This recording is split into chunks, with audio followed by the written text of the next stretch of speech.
Meu nome é Sean Huang, com Safina Psychiatry. Hoje vamos falar sobre o problema da comorbidade. Vamos explorar o impacto clínico dessa questão. Em psiquiatria, comorbidade refere-se à presença de múltiplas condições de saúde mental em um único indivíduo. O Manual Diagnóstico e Estatístico de Transtornos Mentais, ou DSM, é a principal referência psiquiátrica para muitos clínicos. Dentro desse sistema, todos os diagnósticos são tratados igualmente, e os clínicos são incentivados a identificar o máximo possível de transtornos. Essa abordagem frequentemente leva a situações em que os pacientes recebem múltiplas medicações para múltiplos transtornos, uma prática conhecida como polifarmácia. Uma das principais tarefas dos clínicos é diferenciar uma doença do estado normal por meio de um diagnóstico preciso. Desde o DSM-3, a abordagem padrão tem sido usar limiares diagnósticos.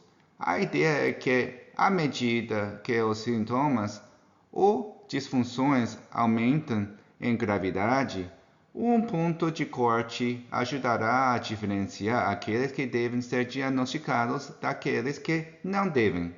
Essa abordagem tem a intenção de abordar a identificação falsa positiva de transtornos.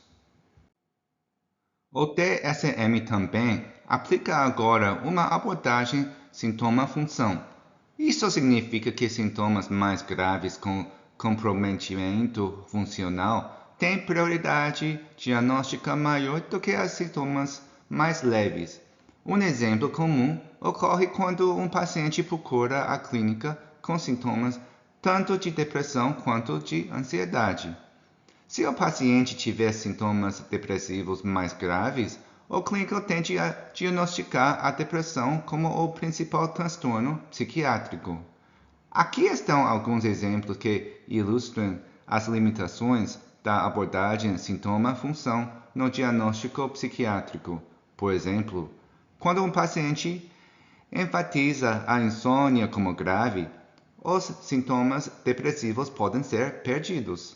Quando um paciente enfatiza sintomas de desatenção e não a diminuição da necessidade de sono, os sintomas maníacos podem ser perdidos. Originalmente, comorbidade foi usada para descrever duas doenças independentes e separadas. Na psiquiatria, no entanto, o conceito de doença foi substituído por transtorno. Essa mudança significa que a comorbidade frequentemente reflete apresentações de sintomas sobrepostas em diferentes transtornos definidos pelo DSM, o que pode indicar a mesma doença subjacente e, às vezes, nenhuma doença.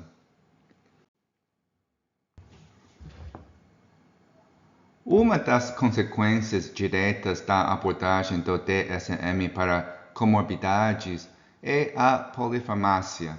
Pacientes com múltiplos diagnósticos frequentemente recebem múltiplas medicações, uma para cada diagnóstico.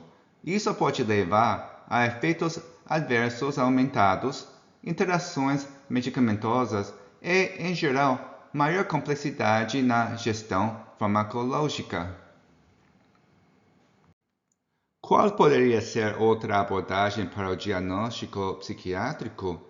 Poderia ser implementada uma hierarquia diagnóstica, onde alguns diagnósticos são subsumidos por outros com base em sua causa subjacente.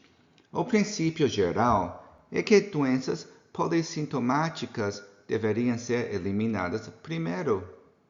Essa priorizaria a eliminação de transtornos afetivos, seguidos por transtornos psicóticos, depois transtornos de ansiedade e, finalmente, outras condições como transtorno de personalidade e desatenção.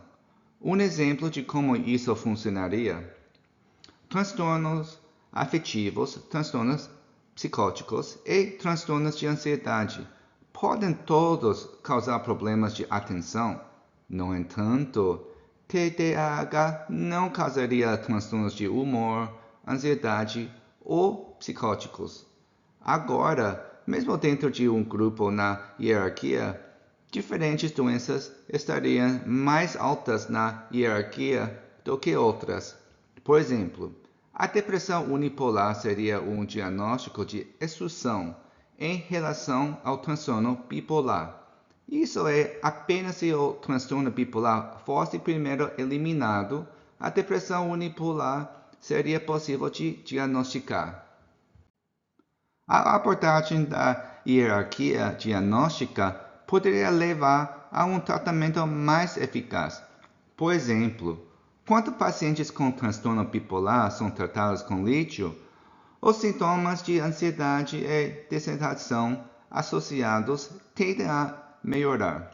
Quando não se usa a abordagem da hierarquia diagnóstica, pacientes com transtorno bipolar podem receber antidepressivos para sintomas de ansiedade e anfetaminas para sintomas de desatenção. Ambos os grupos de medicações são conhecidos por aumentar o risco de desenvolver mania. Em conclusão, o problema da comorbidade em psiquiatria apresenta um desafio complexo, influenciando como as condições de saúde mental são diagnosticadas e tratadas. Tanto a abordagem do limiar quanto a abordagem sintoma-função contribuem para essa complexidade. Adotando uma abordagem de hierarquia diagnóstica, a precisão dos diagnósticos pode ser aprimorada e tratamentos mais direcionados facilitados. Obrigado por assistir.